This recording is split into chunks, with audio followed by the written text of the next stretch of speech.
Alright, ladies and gentlemen, welcome back to the channel. It's your boy JD. In today's episode, we're going to be talking about something I don't often tend to talk about, and that is British politics, because it can be bleak at the best of times, but it is heating up as we get closer and closer to this most anticipated general election. Obviously, you've got the Tories, Labour, over this next upcoming year or so, trying to convince everybody as to why they should be voting for them. Tough ask if you're asking me. Trust me, I would love it more than nothing else for another party to come up and shake things up. But if we're going to be honest, for the foreseeable future, nobody's getting a sniff. It's just the game right now. And there is an interesting dynamic with British politics and the British public, and things are getting more intense. I don't know if you guys can feel it. You've got people who don't know if they're going to be voting. They're very confused. They're frustrated. Who do I vote for? Tories, Conservatives, Labour. And then you've got the people who think, wait, should I vote for anybody? I'm not even going to vote this year. That's sad, right? And then you've got people who seem to think Labour is going to come in and save the country. Snap them out of that delusion, because that's just not going to happen, is it? And then you've got the Tories, who are in an uphill battle, and they've been in an uphill battle for quite some time now. These last few years have really proven it. We've gone from Boris Johnson, Liz Truss, and now Rishi Sunak. And things have got worse. Things have got progressively worse. Some people seem to think out there, I've seen it on social media, no, things are getting better. What? I would love to see my country be the great nation it once was, but it's not certainly looking like that for a long time now. And the by-elections proved recently how the Tory support is dwindling away. They got 2 defeats, 1 victory. Yeah, and that's really all their fault, isn't it? Because you can't claim to be a conservative party and act in opposite ways and then still expect people to sit there and support you. That's not how it really all works. So taking all of that into account, by-election results, the public mood, the narrative is the man who flip-flops on just about everything. One day they say, well, 99.9% of women don't have a schlong, faces backlash. The next day they come out and say, well, actually, a woman is an adult human female. Looks promising. Yes, Keir Starmer seems to be the man who's already won, apparently.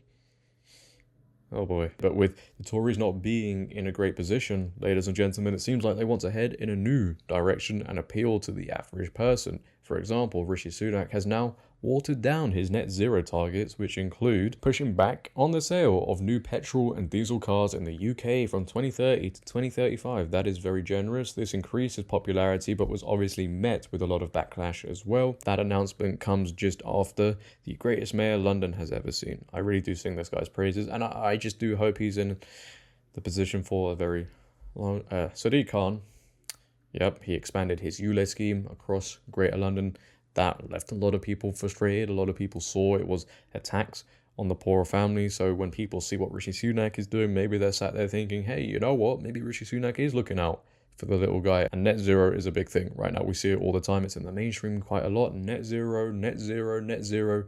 The only thing net zero right now is the trust in these politicians. But many people started to realize, the public started to realize, a lot of them anyway, that net zero was going to affect them financially. You and I were going to be affected by this whole net zero agenda. Maybe Rishi Sunak and his team saw this and thought, maybe it's our time now to head in this direction where people can look at us and think, yeah, you know what, they're doing something for us. But I find it very strange, because the people at Davos and the huge investors, when they see this, surely aren't going to be too happy about Rishi Sunak announcing this. But if Labour do get in, they've come out and said they're going to stand by the net zero policies, and could you expect anything else? I guess with that, Mr. Burns is, looking at that with a smile on his face. But apart from that, we are, of course, facing a lot of issues. I like to be optimistic about this thing. I don't like to think the future looks very dark, but we are facing some issues. Let's be real here. We've got the economy, inflation, taxes, all things that need to be addressed. Everybody claims are going to address it, and we're still in the mess. And as I said earlier, things aren't getting any better. You've then got illegal immigration. That's become a big talking point. You've got Suella Braverman talking about it quite a lot, facing a lot of backlash. I personally don't know if they're ever going to fix that. It's been a glaring issue for some time now. If they're not going to fix it now, are they ever going to fix it? Yeah. Then you've got the education system, the NHS, woke ideology seeping throughout the whole society. People want these issues addressed, and it seems like people just aren't really bothered in addressing them. They say they want to address them, as we all know, as a politician does say, but when it comes to it, you know what? It's not like they don't have the power to not address it. I just think half the time they won't for whatever reason. But the Tories right now are at an event, the Conservatives are at an event where they're being able to make more pledges, new promises. We're going to do X, Y, Z. As I'm sure most of you are aware, the Conservative Party conference is underway and it looks like it's in full attendance. You know, people are definitely trying to get a seat for this one. Spell it out to the people who think our best years are behind us. And let me make it clear to those on the Labour benches. Look, maybe that's another reflection of the support right now, the mood, and apparently the numbers for these events, the attendees, have been declining over the years, so maybe this issue was a long time coming. But despite the low numbers, Rishi Sunak has come out and said, you know what, guys, I'm going to push for change. I am going to do it. And apparently, as well, take this with a pinch of salt, the poll numbers, a new poll suggests anyway, the poll numbers suggest there is only 10 points between the Conservatives and Labour.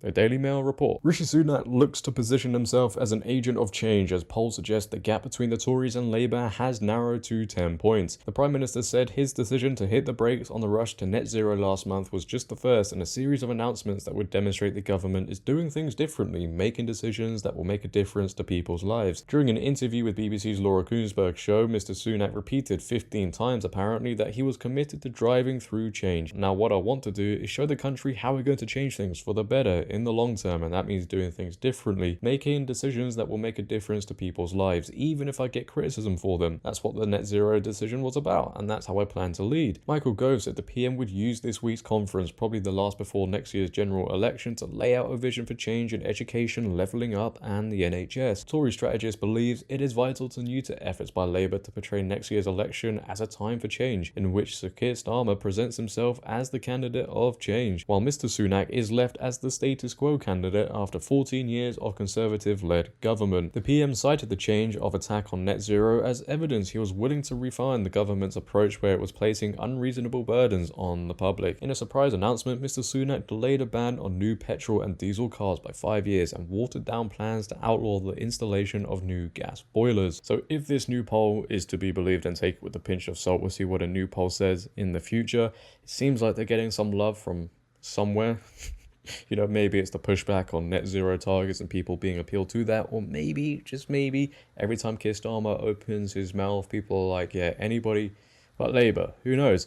However, and the rain is pouring down right now, so this is a sign of bad news to come, somehow, some way, there is growing support for another Conservative, Liz Truss.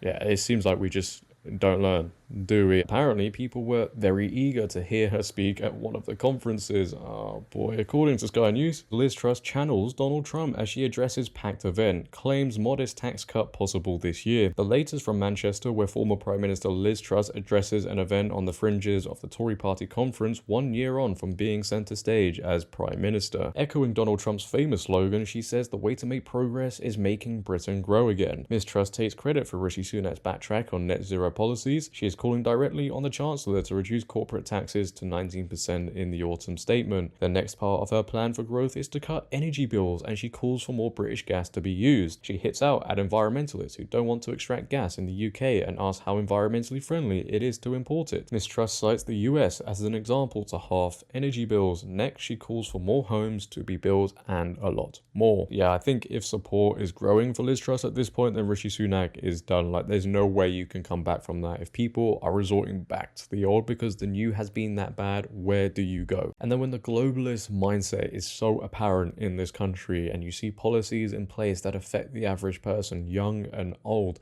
tie that up and things aren't obviously going to look good. As I said earlier, I like to remain optimistic about these things. Deep inside me, I really do think somehow, some way in the future we'll come out from the shadows and be a great nation once again, but I just don't see anybody in government right now that can take us to that place. We need something new, fresh, better ideas, not the same old people repeating the same old lines off the same old script. I do apologize about my camera battery running out, ladies and gentlemen. That is completely my fault, but if you have enjoyed today, please for me, make sure to leave a like rating, leave your thoughts down below on the Tories, Labour right now, the Conservative Party conference. I would love to know all of your thoughts. If you are new, hit that subscribe button and turn on bell notifications so you never miss a video. Share this video, but until next time, it has been your boy JD. Have a great day, stay safe, and I'm out. Peace.